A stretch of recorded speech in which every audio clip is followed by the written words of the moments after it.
Assalamualaikum warahmatullahi wabarakatuh. Kembali lagi di channel Jeritan Misterius. Apa kabar kalian semua? Semoga sehat selalu dan semoga diberi kelancaran dalam segala urusannya. Di kesempatan kali ini saya Dayun akan melanjutkan cerita yang berjudul Tersesat di Kampung Tumbal. Cerita ini ditulis oleh akun Facebook bernama Ade Prayoga. Bagaimana dan seperti apa kelanjutan ceritanya?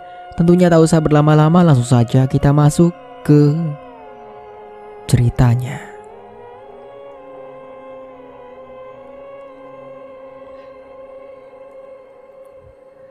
Butuh waktu 15 menit untuk Seruni dan Yadi bisa sampai ke makam Eyang Wongso yang ada di dekat perkebunan warga. Sampai akhirnya saat senter milik Yadi menyorot ke depan Seruni. Melihat bangunan kecil yang tampak sudah rusak parah, dia mempercepat langkahnya. Kondisi makam Eyang Wongso sungguh sangat memprihatinkan. Beberapa bagian sudah tampak hancur dan berantakan. Bahkan, batu nisan sudah tidak lagi berada di tempatnya, tergeletak begitu saja di atas rerumputan panjang. Seruni yang melihat itu sempat bergidik ngeri. Yadi yang berdiri di belakang Seruni tampak pucat dan seluruh tubuhnya gemetar ketakutan. "Pak Yadi di sini aja," ujar Seruni akhirnya. Yadi tidak menjawab, dia hanya mengangguk dan mundur satu langkah. Seruni maju 6 langkah, memungut batu nisan dan meletakkannya kembali ke tempatnya. Setelahnya, dia duduk bersila menghadap makam dan memejamkan mata untuk berdoa terlebih dahulu. Dia meminta agar dirinya diberi kekuatan dan kemudahan untuk melakukan misinya, sekaligus mendoakan teman-temannya agar selamat. Dia selesai. Seruni segera menyelesaikan misi pertamanya. Dengan keyakinan penuh, dia mengeluarkan sepotong kain pemberian Mbah Raikem. Seruni mulai membaca mantranya. "Gusti Agung, Gusti Pangeran, ingkang karsa, ingkang ngendhake." Baru saja membaca, angin tiba-tiba tertiup kencang, membuat pohon-pohon di sekitar makam bergoyang hebat. Daun-daun berguguran, membuat pandangan Seruni dan Yadi terganggu. Seruni sontak menghentikan bacaannya. Seruni tidak tahu apa yang terjadi, tetapi dia tahu harus cepat-cepatnya membebaskan roh Eyang Wongso. Dia berusaha menyingkirkan rasa takutnya. Seruni melanjutkan untuk membaca mantra, sementara Yadi meringkuk ketakutan. "Sing becik katuduh, lugu dipelenggu, sing mulya dikunjara, agung kasinggung, Gusti Agung, Gusti Pangeran, ingkang panguasa, ingkang merawira, ngumbar nafsu angkara murka, ajur lebur sindadra, medot si jahat si janji." Angin yang tadinya bertiup kencang perlahan mulai berkurang dan akhirnya menghilang. Suasana kembali hening, pohon-pohon kembali diam tidak bergerak. Seruni tampak lega, sementara Yadi ternganga saking herannya.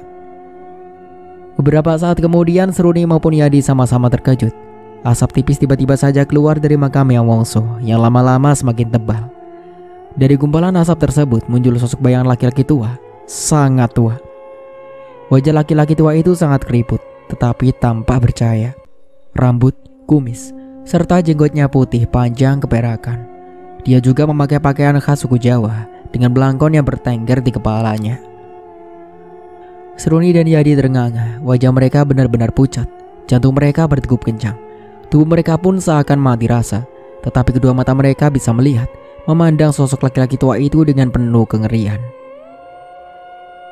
"Terima kasih, cucuku." Roh Eyang Wongso berbicara, suaranya menggelegar namun ramah. Hal itu setidaknya membuat Seruni sedikit lega. "Kamu telah membebaskan dari jerat yang selama 35 tahun ini telah membuatku tersiksa." Seruni masih belum bisa membuka mulutnya untuk bicara. Dia hanya diam. "Mereka yang gila harta dan jabatan telah mengurungku di sini," kata roh Eyang Wongso lagi.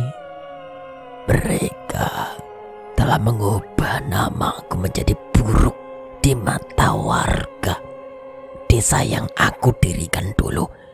Mereka juga telah menjebak dan memfitnah kepala-kepala desa yang baik dan jujur." Seruni memberanikan diri untuk bertanya. Siapa yang maksud?" Siswa Wardoyo dan anaknya. Mereka dibantu oleh dukun desa yang bernama Paimo. Apa namanya? Apa nama anaknya itu? Seruni agak ragu-ragu. Sastro? Ya, mereka telah bersekutu dengan iblis. Jadi, yang selama ini meminta tumbal bukanlah yang sendiri? Tanya Seruni lagi. Bukan, jawab Royang Woso. Tumbal-tumbal itu diminta oleh iblis yang disembah siswa dan anaknya sebagai syarat untuk mendapatkan harta dan kekayaan. Mereka telah dibantu oleh dukun desa yang juga sudah menjeratku. Sekarang kamu harus cepat melakukan tugas berikutnya untuk menyelamatkan teman-temanmu.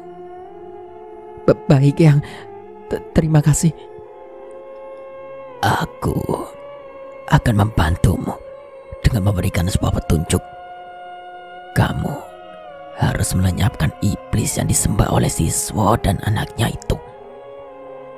Kamu harus ke rumah mereka untuk mencari sebuah kuali yang terbuat dari tanah liat. Hancurkan kuali itu.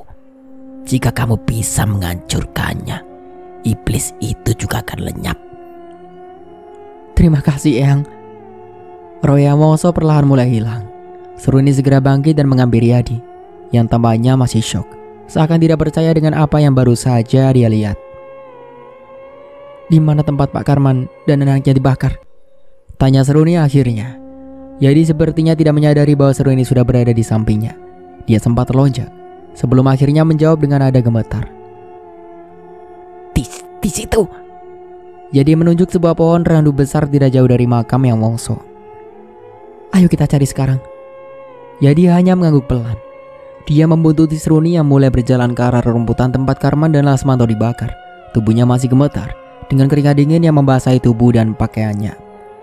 Rerumputan liar yang panjang tampaknya membuat Seruni dan Yadi kesulitan.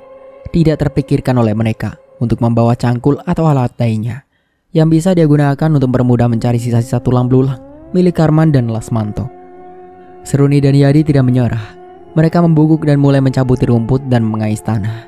Mereka berharap untuk secepatnya menemukan tulang belulang Karman dan Lasmanto. Mereka harus segera menguburkannya. Seno berlari secepat yang ia bisa, melewati jalan sempit rumah-rumah warga. Di tangannya sudah tergenggam sebuah kain kafan yang didapatnya dari ruang penyimpanan keranda dan alat-alat penguburan lainnya. Dia terus berlari menuju rumah temannya, Muhdin dan Jamil. Sampai akhirnya dia sampai di depan rumah Muhdin. Seno mengetuk pintu rumah Muhdin ketika sampai di depan rumahnya. Sesekali Seno mengawasi keadaan sekitar. Hampir 2 menit, Seno terus mengetuk pintu rumah Muhyiddin. Sampai akhirnya ada jawaban dari dalam rumah. Sopo? Seru Muhyiddin dari dalam rumah. Aku Din, Seno. Jawab Seno dengan tetap menjaga suaranya. Pintu terbuka. Muhyiddin keluar dengan wajah terheran-heran. Mas Seno, ono apa wengi-wengi rene? Tanyanya. Dia sempat terkejut saat melihat kain kafan yang dipegang Seno. Shh. Desi Seno seraya menempelkan telunjuk kanannya ke mulut. Saiki cepet, gue melu aku. Melu neng di mas? Tanya Muhyiddin penasaran. Ngeduk luang. Luang apa mas? Kuburan. Muhyiddin yang mendengar itu sempat bergidik. Kuburan? Ora salah saiki. Wis, ayo melu wae. Seno menarik tangan Muhyiddin untuk mengikutinya. Tapi, sopo sih mati mas? Ora ono, Dewi bakal gawe luang. Gue ngubur Pak Karman karo Lasmanto. Jangan sembarangan mas. Sudah, ayo ikut aja. Nanti aku jelaskan di jalan. Tapi, cepat cekel panculmu. Setelah Seno seraya menyerahkan cangkul yang baru saja diambilnya, Seno menarik tangan Muhyiddin untuk mengikutinya. Muhyiddin sendiri terpaksa mengikuti Seno dengan wajah penuh kebingungan sekaligus takut. Muhyiddin terus bertanya saat dalam perjalanan menuju rumah Jamil, tetapi Seno tidak menjawab. Seno hanya diam sambil menarik tangan Muhyiddin agar mengikutinya berjalan lebih cepat lagi. Sangat kebetulan, Seno dan Mudin melihat Jamil yang sedang menimba air di sumur samping rumahnya. Seno mengajak Mudin untuk menghampiri Jamil. "Loh, Mas Seno karo Mudin? Wengi-wengi kok nggo pacul?" Jamil tampak terkejut dengan kedatangan Seno dan Mudin yang menenteng cakul. "Kowe cepet meloku saiki Mil. Gowo paculmu," desis Seno. "Arep ngopo to Mas?" "Gak usah kakek takon. Cepet jupuk paculmu," desis Seno lagi. Jamil sempat menatap Mudin dengan wajah ingin tahu, tetapi Mudin hanya mengangkat baunya. Akhirnya, dengan ragu-ragu Jamil mengikuti perintah Seno. Selama perjalanan menuju pemakaman desa, Seno menjelaskan semua tentang Seruni, Mariono Baraikem, Eyang Wongso, Karman, Lasmanto, Sastro dan juga antek-anteknya. Mudin dan Jamil pendengar yang baik. Mereka kaget pada saat-saat tertentu dan ngeri saat mendengar 6 orang teman Seruni hilang. Seno dan kedua temannya sampai di pemakaman. Mereka segera mencari tempat yang tepat untuk membuat liang lahat. Setelah berdiskusi, akhirnya mereka memutuskan akan membuat liang lahat di bagian paling pojok, di mana dekat dengan jalan setapak menuju hutan.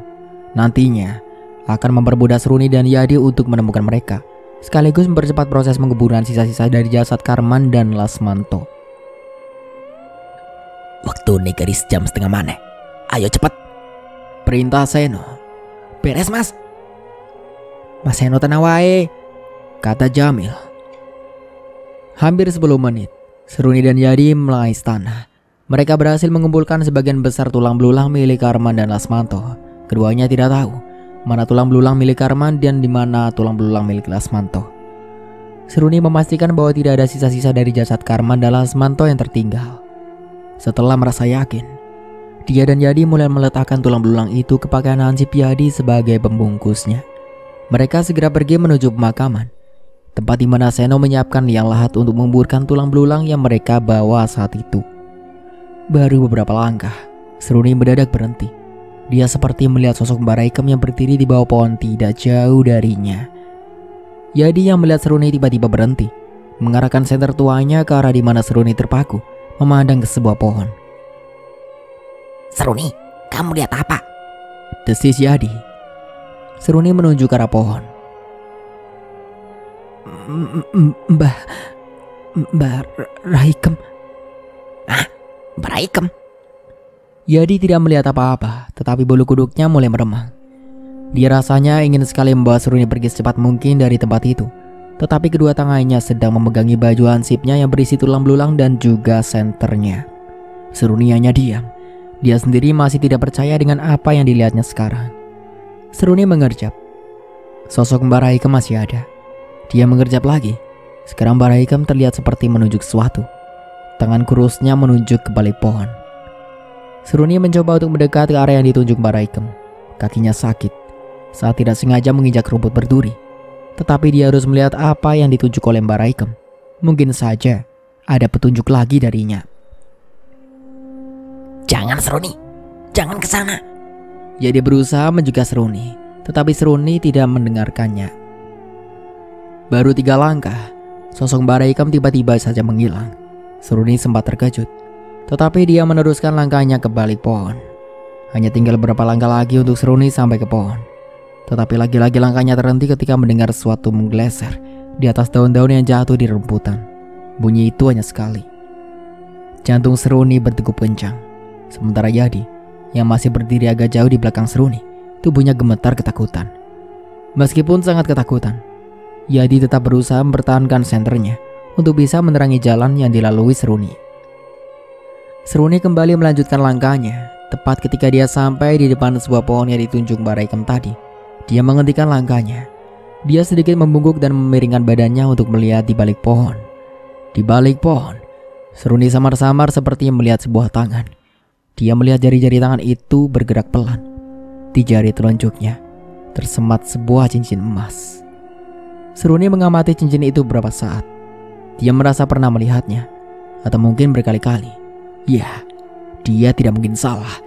Cincin itu milik Lucy. "Lucy," gumam Seruni pelan. Tangan itu bergerak lagi. Secepat yang bisa dibawa kaki sakitnya, Seruni berlari ke balik pohon. Memang benar yang dilihatnya itu adalah Lucy. Dia tersandar di pohon dengan kondisi yang sangat lemah. "Lucy!" Suroni berlutut dan memeluk Lucy. "Kamu kenapa? Apa yang terjadi?" Suroni merasa seakan jantungnya hancur menghantam rongga dan dada, dan menyembur keluar ketika melihat keadaan Lucy yang tampak pucat dan sangat lemah. Lucy mendongak, memperlihatkan wajahnya yang pucat saat memandang Suroni. "Aku berhasil kabur, tapi saat berlari kakiku terperosok dan jatuh. Mana yang sakit?" Isakan tangis memperburuk napas Suroni yang terengah. "Kaki kananku sepertinya patah," rintih Lucy. Suroni memeriksa kaki Lucy yang kelihatannya memang benar patah. Jadi yang dari tadi dia hanya diam. Akhirnya meletakkan tulang belulang yang dibawanya dan segera menghampiri Suroni dan Lucy. "Apa kamu telah diculik oleh Sastro?" tanya Suroni. "Aku tidak tahu siapa mereka, tapi mereka sempat menyebut nama itu berkali-kali," jawab Lucy. Pasti mereka antek-anteknya Sastro, kata Yadi yakin. "Apa yang lainnya ada di sana?" tanya Suroni lagi. "Ya, aku, Ayunda, dan Linda disekap di sebuah gudang. Johnny dan Ferry sempat berkelahi untuk menyelamatkan kami, tapi mereka kalah." Tangis Lucy semakin keras. "Johnny, dia sempat menyelamatkanku, tapi dia..." Lucy tidak menyelesaikan perkataannya. Dia memeluk Suroni dan menangis histeris. "Tenang Lucy." Suroni berusaha untuk menenangkan Lucy. "Kita akan menyelamatkan mereka. Mereka akan baik-baik saja." Jadi yang teringat akan waktu yang mereka miliki tidak lama-lama segera berkata, "Sekarang bagaimana? Waktu kita tidak banyak." Suroni memutar otak. Mereka tidak mungkin membawa Lucy dengan keadaan seperti itu. Jika Lucy harus ditinggal, Suroni tidak akan tega untuk meninggalkannya sendiri di tempat seperti itu. Akhirnya, Suroni memutuskan agar Yadi membawa Lucy ke rumah Karman dan tetap di sana untuk menjaganya. Untuk masalah penguburan, Suroni akan melakukannya sendiri. Namun keputusannya itu ditolak oleh Lucy. Dia juga ingin menyelamatkan teman-temannya. Hampir 5 menit, waktunya terbuang untuk meyakinkan Lucy. Namun, tetap saja Lucy tidak mau mendengarkan penjelasan Suroni. Hingga akhirnya, Suroni dan Yadi mau tidak mau harus membawa Lucy bersama mereka. Yadi sempat menawarkan bantuan untuk membawa Lucy, tetapi ditolak oleh Suroni. Dia sendiri yang akan membawa Lucy, sedangkan Yadi akan tetap membawa tulang belulang dan senternya di belakang mereka. Dengan terhuyung-huyung lemah, Suroni dan Lucy terus melangkahkan kaki mereka yang sakit. Suroni harus menopang separuh berat dari tubuh Lucy. Sambil menahan erangan, Lucy memaksa kakinya untuk menyusuri jalan tanah setapak menuju pemakaman desa. Nyeri luar biasa. Di perjalanan, Suroni dan Yadi menceritakan semuanya kepada Lucy. Mendengar semua itu, Lucy sangat geram. Dia masih bisa mengomel dan sesekali menyumpah-nyumpahin Sastro dan anak buahnya, meski kakinya dalam keadaan sakit. Sangat sulit untuk terus melangkah dengan sakitnya luar biasa yang menimpa Suroni dan Lucy. Namun, entah bagaimana Suroni dan Lucy berhasil sampai ke pemakaman. Hanya berkat kekuatan tekadlah mereka mampu melakukan semua itu. Suroni tampak sedikit lega saat dilihatnya Seno dan 2 orang temannya berdiri tidak jauh dari mereka. Yadi juga melihatnya. Dia mengayunkan senternya ke arah Seno dan 2 temannya. Melihat itu, Seno balas mengayunkan senternya, menyorot ke arah Yadi. Seno sempat terkejut melihat Lucy yang terluka, tetapi dia segera membantu Suroni untuk memapanya. Mereka mendudukan Lucy di sebuah batu besar di samping liang lahat yang baru saja digali Mudin dan Jamil. "Kita harus cepat menguburkan tulang belulang ini," ujar Suroni setelah mendudukan Lucy. "Apa liang lahatnya sudah siap?" "Sudah siap semua," jawab Seno seraya menunjukkan kain kafan yang disampirkan di gagang cangkulnya. Dan tenan Mil, bocah-bocah kota panjen bening-bening," celutuk Mudin. "Iya Din, apa meneh sing lagi ngadeg kuwi?" timbal Jamil seraya terus menatap Suroni dengan tatapan kagum. "Us, aja ngomong ngawur. Iki lagi serius," tegur Seno. "Iyo mas, iyo." Mudin cengengesan sambil garu-garu kepala. "Wis, saiki kowe karo Jamil mudhuno," perintah Seno. Seno mengambilkan kafan dan menggelarnya di atas tanah. Seruni dan Yadi segera memindahkan tulang belulang Karman dan Lasmanto ke kain kafan. Mereka menyusunnya sehingga bisa diikat dengan rapi nantinya. Sementara Lucy duduk dan memperhatikan semuanya. Setelah dianggap rapi, Seruni dibantu Yadi melipatkan kafan dan mengikatnya. Lalu Yadi dan Seno mengangkatnya, diberikan kepada Mudin dan Jamil yang sudah siap di dalam liang lahat. Mudin dan Jamil segera mengeburkan tulang belulang Karman dan Lasmanto. Yadi dan Seno juga membantu untuk mempersingkat waktu yang mereka miliki. Penguburan selesai. Seruni memutuskan untuk mendoakan almarhum Karman dan Lasmanto. Yadi dan Seno menyetujuinya. Akhirnya Yadi bersedia untuk memimpin doa. Setelah ditunjuk oleh Seno, dalam acara doa tersebut, Yadi dan Seno tanpa meneteskan air mata. Setelah doa selesai, Seruni dan yang lainnya bergegas ke rumah Sastro untuk menyusul Muryono yang sudah lebih dulu ke sana. Dengan bantuan Seno, Seruni kembali memapa Lucy. Di barisan paling belakang, Mudi dan Jamil sempat mengedumel. Menurut mereka, seharusnya mereka berdualah yang memapa Lucy, bukan Seno. Ada yang datang. Prapto dan Sipur mendengar suara-suara langkah kaki yang sepertinya mengarah ke gudang tempat di mana mereka berada sekarang. Prapto memerintahkan Sipur untuk memeriksanya. Sipur segera bangkit dari kursinya. Dia berjalan menuju pintu, membukanya sedikit dan menjulurkan kepalanya keluar. Beberapa orang yang sangat ia kenal terlihat berjalan ke arahnya. Sipur membuka pintu. Sastro masuk diikuti Pak Imo dan juga Darmo. Sastro dan Bapak Imo duduk setelah dipersilakan oleh Prapto yang langsung berdiri. Sekilas, Sastro melihat tubuh Alfian, Ferry, dan Joni yang tergeletak tidak sadarkan diri sebelum mengeluarkan rokok kretek dan membakarnya. Prapto dan yang lainnya hanya diam. Jadi, mereka teman dari anak-anak perempuan itu? Tanya Sastro akhirnya. Ya betul Pak Sastro, jawab Sipur. Apa kalian tahu kemana yang satunya lari? Tanya Sastro lagi. Saya dan Sipur tidak tahu Pak, jawab Prapto was-was. Kami tidak sempat untuk mengejarnya. Kami minta maaf Pak. Apa boleh buat? Prapto dan Sipur tanpa lega mendengarnya. Kita harus menyiapkan 2 gadis lagi untuk tumbal malam ini. Tenang saja Pak Sastro, masih ada lumayan banyak gadis di desa kita ini, kata Darmo. Memang benar. Sastro menghisap rokok dan mengembuskannya dengan kasar. Tapi lama-lama akan habis juga. Iya benar sih, aku Darmo. Lalu kita harus membuang mayat anak-anak itu kemana Pak? Tanya Sipur. Setelah ritual tumbal selesai, kalian buang mayat mereka ke tengah hutan. Apa kalian sudah memastikan bahwa mereka semua sudah mati?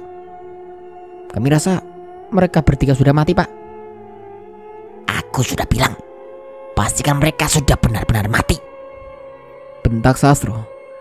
Mendengar Sastro yang sangat marah, Prapto memberi kode kepada Sipur.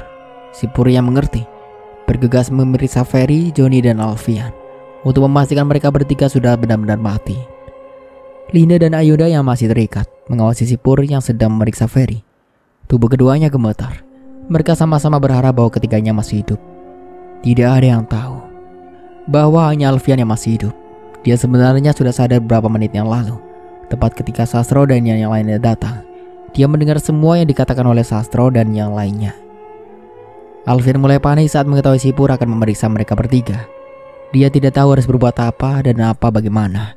Terlalu banyak orang di ruangan itu. Tepat di saat Sipur memeriksa Ferry dan berkata, sudah mati. Linda dan Ayunda menangis histeris. Mereka berdua mencoba berkutat dan meronta, tetapi sia-sia. Sipur berganti memeriksa Joni. Lagi-lagi berkata, anak ini juga sudah mati. Jantung Alfian berdegup kencang. Sebentar lagi, Sipur akan memeriksanya. Bagaimana jika Sipur tahu kalau dirinya masih hidup? Sipur mulai mendekati Alfian yang tergeletak di antara peti-peti kayu. Sebentar saja, dia sudah berada tepat di samping tubuh Alfian. Dia membungkuk sedikit dan mengarahkan tangannya untuk memeriksa denyut nadi di pergelangan tangan Alfian. Hampir menyentuhnya. Tiba-tiba, suara pintu yang diketuk membuat Sipur mengurungkan niatnya untuk memeriksa Alfian. Darmo yang berdiri paling dekat dengan pintu cepat-cepat memeriksanya. Beberapa saat kemudian, seorang laki-laki bertubuh besar dan tinggi masuk setelah Darmo membuka pintu. Dia adalah Suhardi, anak satu-satunya yang dimiliki Sastro. Melihat itu, Sipur maupun Sastro sepertinya sudah lupa tentang Alfian. Sipur kembali berdiri di sebelah Prapto. Alfian merasa sedikit lega. Dia sangat bersyukur karena Sipur tidak jadi untuk memeriksanya. Bagaimana, Har? Apa semuanya sudah siap? Tanya Sastro kepada anaknya. Sudah, Pak. Semua gadis sudah aku kumpulkan. Jawab Suhardi. Sepintas Suhardi melihat tubuh Alfian, Ferry dan Joni yang tergeletak bersimbah darah. Lalu memalingkan wajahnya untuk melihat Linda dan Ayunda. Kemana gadis yang satunya? Dia berhasil kabur. Jawab Prapto yang kepalanya tertunduk seperti ketakutan. Teman-teman mereka berusaha menyelamatkan mereka. Suhardi tampak sangat marah mendengar perkataan Prapto. Mereka tiba-tiba saja menyerang kami. Tambah Prapto cepat-cepat, seraya menunjukkan kepalanya ke dan kepala Sipur yang membalut turban. Kalian berdua ini memang bodoh, geram Suhardi. Sudahlah, Hardi. Semua itu sudah terjadi. Sastro berusaha untuk menenangkan Suhardi, anaknya. Tapi kalau mereka berdua lebih hati-hati dan waspada, anak itu tidak akan kabur, Pak. Ya, aku tahu mereka kurang hati-hati. Tapi tidak ada gunanya lagi untuk menyalahkan mereka berdua sekarang. Wah, terserah Bapak saja. Suhardi tambah masih geram. Sastro hanya diam, menikmati isapan rokoknya. Beberapa saat kemudian dia bertanya kepada Suhardi. Apa Usman masih di sana? Ya. Dia, aku suruh menjaga tempat itu, jawab Suhardi. Sastro kembali diam. Berulang kali dia mengisap rokoknya dengan tatapan kosong. Entah mengapa, dirinya merasa sangat gelisah. Perasaanku tiba-tiba saja tidak enak, ujar Sastro akhirnya. Firasatku mengatakan sebentar lagi akan ada masalah besar yang menimpa kita semua. Tenang aja, Pak, kata Suhardi. Tidak akan ada masalah yang akan menimpa kita. Aku harap juga begitu, kata Sastro ragu. Apa yang dikatakan anakmu itu benar. Tidak akan ada masalah jika aku ada di sini bersama kalian, ujar Mbak Paimo. Tapi saya benar-benar cemas, Mbak. Apa ritual malam ini bisa dipercepat? Sastro penuh harap. Tidak bisa.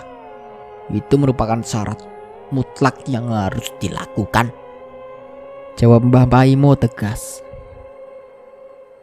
Sebentar, Pak, kata Suhardi. Dia melihat jam pada arlojinya. Kita hanya perlu menunggu 1 jam lagi. Aku tetap saja tidak bisa untuk mengabaikan firasatku. Lalu, apa yang kamu inginkan sekarang? Tanya Mbah Paimo. Sastro berpikir keras. Setelah terdiam sejenak, dia berujar pelan. Kalian sebaiknya membawa 2 gadis itu sekarang. Sekarang? Ulang Suhardi. Aku sudah bilang, acara ritual tidak bisa dipercepat, kata Mbak Paimo. Aku hanya ingin 2 gadis itu dibawa ke tempat ritual secepatnya. Bukan ritualnya yang dipercepat, Mbak. Untuk apa? Tanya Mbah Paimo heran. Untuk menghindari masalah yang mungkin saja terjadi, jawab Sastro. Ayolah Sastro, tidak akan ada masalah apapun yang terjadi di sini. Mbah Paimo berusaha meyakinkan Sastro. Tolonglah, Mbak, untuk kali ini saja. Ya, baiklah kalau itu maumu. Kita semua akan ke tempat ritual sekarang juga. Mbah Paimo sudah siap untuk berdiri. Tidak, Mbak, kata Sastro. Hanya Mbah Paimo dan Suhardi yang akan ke sana. Bagaimana denganmu dan yang lainnya? Aku dan yang lainnya akan menyusul nanti.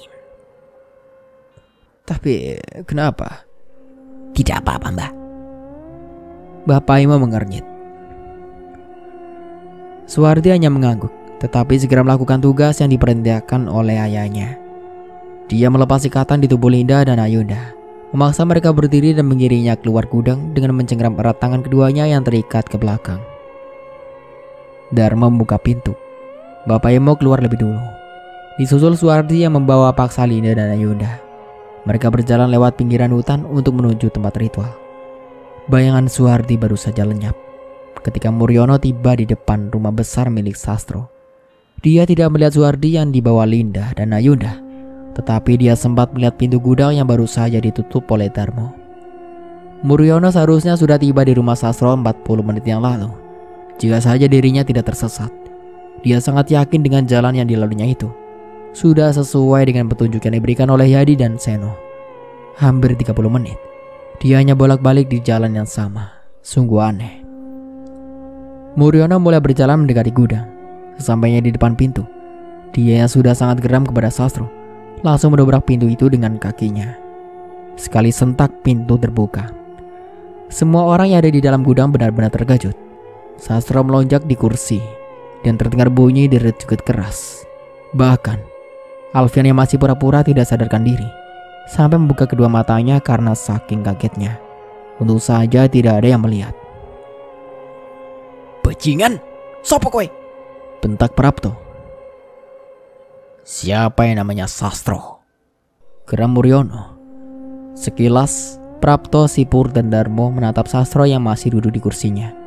Lalu pandangan mereka kembali tertuju kepada Muryono dengan tatapan ingin tahu. Apa kamu yang namanya Sastro? Muryono menunjuk Sastro yang masih duduk.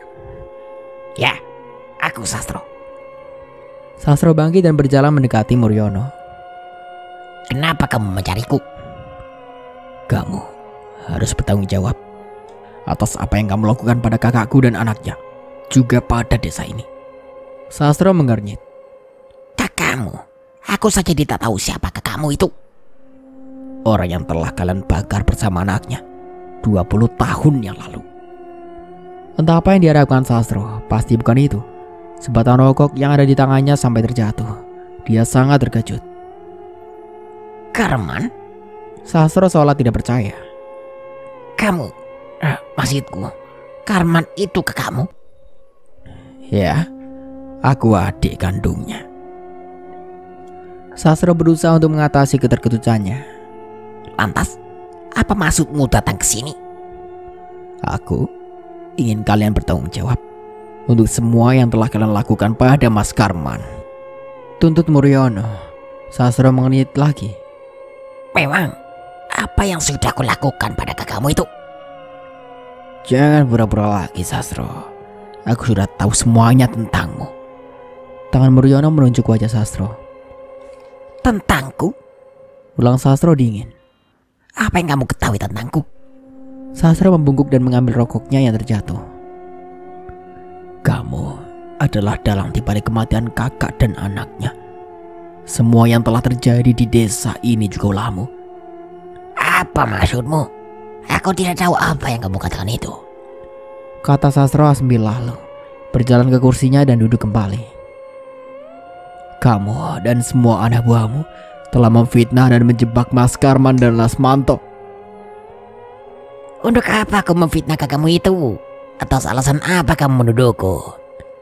Sastro mengisap rokoknya dalam-dalam. Alasannya sangat jelas. Apa yang kalian lakukan itu pada mereka bertiga. Mereka telah menyerang orang-orang kepercayaanku tanpa alasan. Tanpa alasan? Sangat jelas alasan mereka menyerang orang-orangmu ini. Mereka ingin membebaskan 3 teman perempuan mereka yang telah kalian culik. Hei, kamu lihat sendiri kan? Tidak ada perempuan di sini. Kata Sastro tenang. Kalian bawa kemana mereka? Muryono menatap Sastro dan anak buahnya, berharap salah satu dari mereka akan memberitahunya.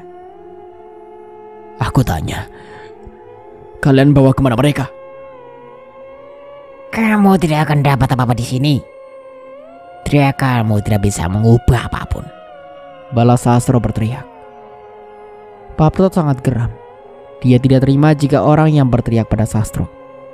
Berani-beraninya kamu mengancam bos kami, teriaknya. Aku sangat berani. Kalian sudah membantu orang kecil itu. Kalian juga akan menerima hari kehancuran kalian. Baik Prapto, Sipur, dan Darmo sangat sudah geram. Mereka sama-sama mengertakkan buku-buku jari mereka dan maju untuk mengejar Muryono. Berhenti, Cegah Sastro seraya berdiri dari kursinya. Dia mendekati Muryono. memang benar. Aku yang menjebak sekaligus memfitnah Karman dan anaknya itu. Aku juga telah menculik 3 orang perempuan yang kamu maksud tadi. Mereka akan aku jadikan tumbal pesugihanku.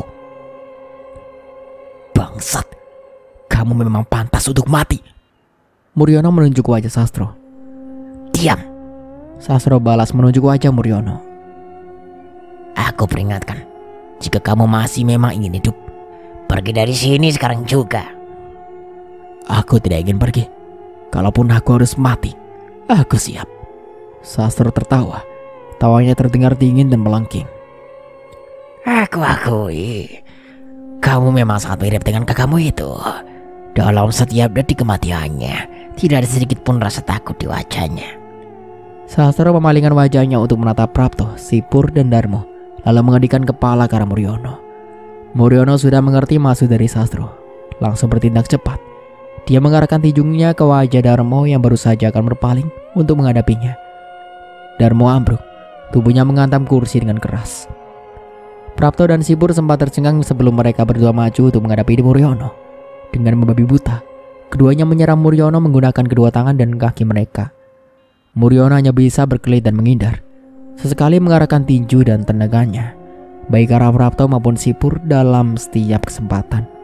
Di sisi lain, Alfian tidak mengenal Muryono, dan dia juga tidak tahu apa yang telah dilakukan Sastro kepada kakaknya, Karman, sehingga Muryono begitu marah padanya. Yang Alfian tahu, Muryono ada di pihaknya sekarang. Dia bisa membantu Alfian untuk menolong teman-temannya. Alfian berusaha untuk bangkit sambil menahan orangan. Dia memaksa tubuhnya berdiri, tapi rasa sakit di lengan dan punggungnya membuat dirinya kesulitan. Kedua tangannya Alfian tidak mampu menopang berat tubuhnya sendiri. Dia kembali ambruk. Sementara itu, Darmo sudah bisa untuk bangkit dan segera membantu kedua temannya yang sedang melawan Muryono. Ketiganya tampak kesulitan menghadapi Muryono yang ternyata cukup mahir dalam bela diri silat. Mereka juga harus jatuh bangun saat bertaruh dengan Muryono. Hanya butuh waktu sekitar 3 menit untuk Muryono mampu mengalahkan Prapto dan Darmo. Tetapi tidak untuk Sipur. Badan Sipur tidak hanya besar, tenaganya pun sangat kuat. Meski sudah berkali-kali jatuh, Sipur masih bisa bangkit untuk menyerang Muryono. Pertarungan antara Muryono dan Sipur berlangsung sengit. Meski Muryono cukup menguasai ilmu bela diri silat, tetap saja dia merasa kewalahan dalam menghadapi Sipur. Muryono mulai kelelahan, tenaganya benar-benar terkuras. Sastro yang melihat Muryono mulai kelelahan, tidak mau menyanyiakan kesempatan itu. Dia segera bangkit dari kursinya, menghadapi Muryono dan melepaskan satu tendangan ke dada Muryono.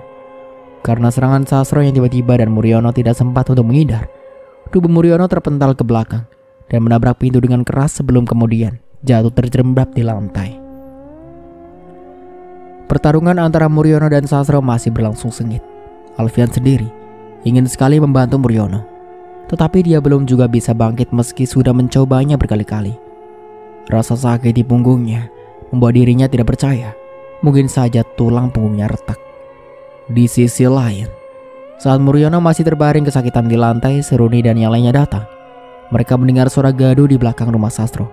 Secepat mungkin, Yadi beserta Mudin dan Jamil berlari ke arah gudang yang terletak di belakang rumah Sastro. Sementara itu, Seno masih membantu Seruni untuk memapa Lucy yang kakinya semakin terasa sakit. Sesampainya di depan pintu gudang yang telah terbuka, Yadi yang melihat Muryono masih terbaring dengan tangan memegangi dada, segera menghampiri dan menolongnya. Dia berusaha membantu Muryono untuk berdiri. Sipur yang tampaknya masih geram berusaha mendekati Muryono lagi, tetapi dicegah oleh Sastro.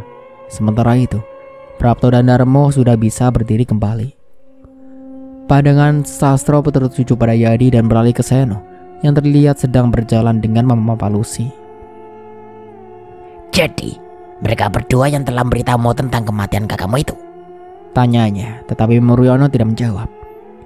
Yadi sebenarnya takut, tetapi dia memberanikan diri untuk menjawab. Ya, aku dan Seno yang memberitahu Mas Muryono. Kami dan seluruh warga telah dibodohi olehmu selama ini. Sastro menyeringai. Baguslah, otak bodohmu dan Seno itu sudah agak pintar sekarang. Lebih baik punya otak bodoh daripada otak kotor dan keji sepertimu, teriak Yadi. Sipur mendelik marah. Yadi, beraninya kamu bicara seperti itu? Memang kenapa? Kamu dan bosmu itu sama saja. Kesabaran Sipur sudah habis. Dia menghampiri dan menerjang Yadi. Tapi Muriono bertindak cepat, menendang perut Sipur hingga mundur beberapa langkah dan terjatuh. Detik berikutnya, Sastro sudah berada di depan Muriono. Pertarungan sengit pun terjadi di antara keduanya. Sementara Yadi, Mudin, dan Jamil menghadapi Prapto, Sipur, dan Darmo. Seno yang baru tiba segera membantu Yadi yang terlihat kesulitan untuk melawan Sipur.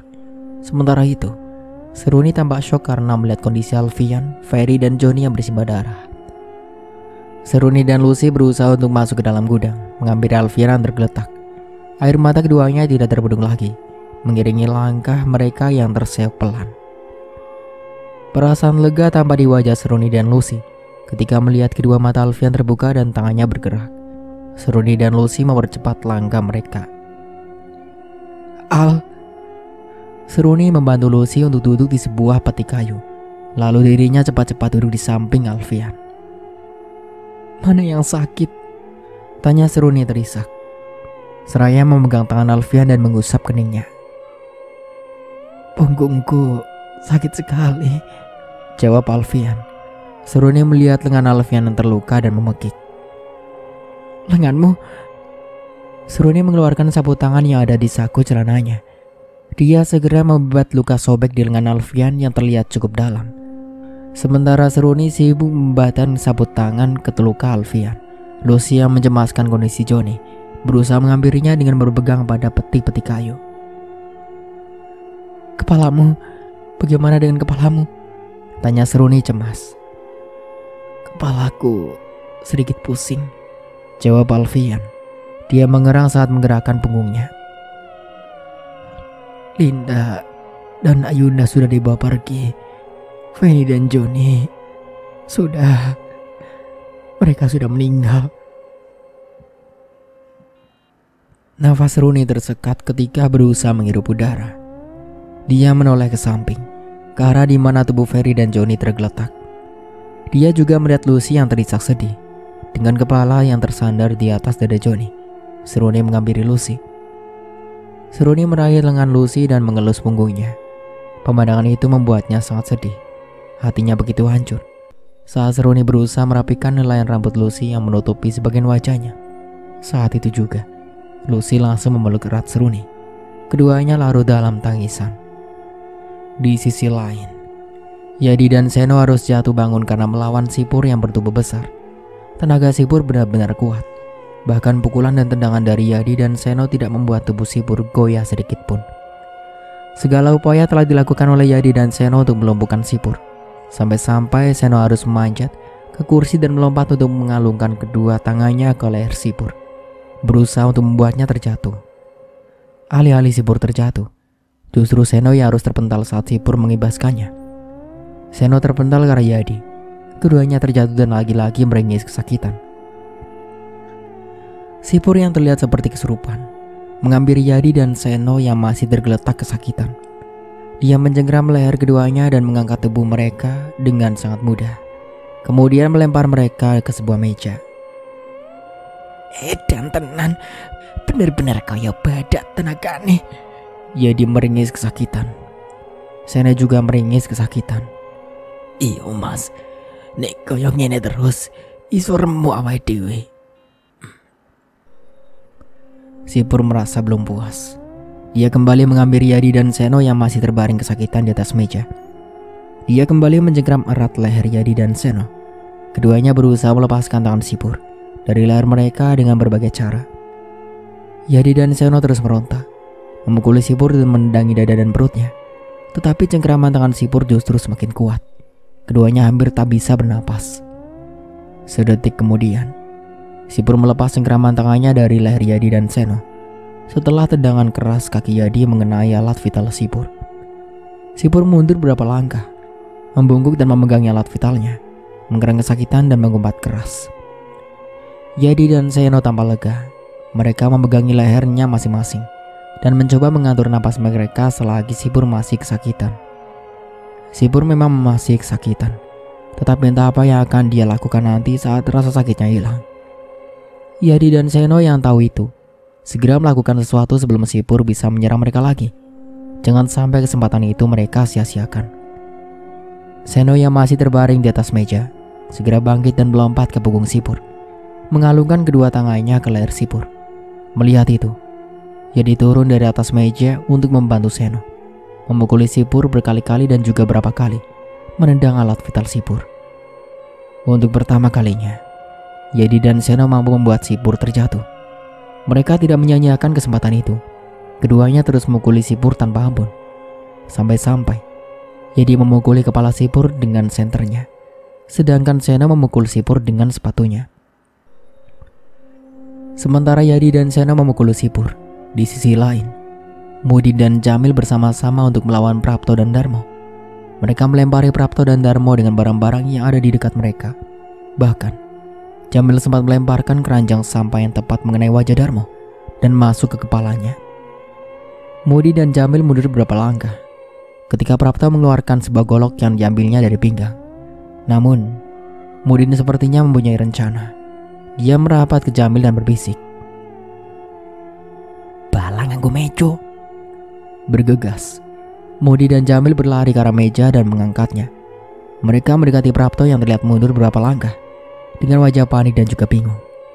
Dia tidak tahu apa yang dilakukan oleh Mudi dan Jamil dengan meja itu. Mudi dan Jamil saling pandang dengan senyum jahil yang tersungging di bibir keduanya. Bersamaan, mereka melemparkan meja itu ke arah Prapto yang tidak mempunyai waktu lagi untuk menghindar. Prapto terhuyung dan jatuh di sebelah Darmo yang terlihat masih sibuk membersihkan wajahnya dari sampah. Keduanya tertimpa meja yang dilemparkan oleh Mudin dan Jamil. Merasa belum cukup, Jamil berlari ke sudut ruangan untuk mengambil sapu lidi, sebelum kembali bergabung dengan Mudin yang masih memukuli Prapto dan Darmo dengan keranjang sampah. Jamil sempat memukul Sipur dengan menggunakan sapu lidi ketika melewatinya dan berseru, "Hajar terus boleh." Ketika Jamil kembali, dia langsung memukuli Prapto dan Darmo bergantian menggunakan sapu lidi yang baru saja diambilnya. Sementara Mudin masih bertahan dengan senjatanya, yaitu keranjang sampah. Mereka terus memukuli Prapto dan Darmo tanpa ampun. Di luar gerbang, pertarungan antara Muryono dan Sastro masih berlangsung imbang. Keduanya berusaha saling melukai dan menjatuhkan. Muryono mengendalikan kekuatan tangannya, sedangkan Sastro mengendalikan kekuatan kakinya. Ilmu bela diri Muryono dan Sastro memang bisa dikatakan seimbang. Namun tenaga Muryono tidak sekuat tenaga Sastro. Tenaga Muryono sudah setengah terkuras saat melawan Sipur yang sangat kuat beberapa waktu lalu. Muryono mulai kelelahan. Serangan-serangannya mulai lemah. Sastro juga menyadari itu. Dia mempercepat gerakan kakinya untuk menyerang Muryono. Mulai terpojok, Muryono beberapa kali harus menerima tendangan keras dari Sastro yang mengarah ke badan dan kepalanya. Tepat setelah Sastro berhasil menendang dada Muryono dengan keras untuk ketiga kalinya, tubuh Muryono terpental beberapa meter ke belakang dan menghantam dinding. Dia jatuh merosot dengan badan dan kepala bersandar ke dinding. Sastro maju 3 langkah dan meludah ketir ke tanah. "Hanya sebatas itu kemampuanmu." Muryono masih memegangi dadanya dan mulutnya mengeluarkan darah kental.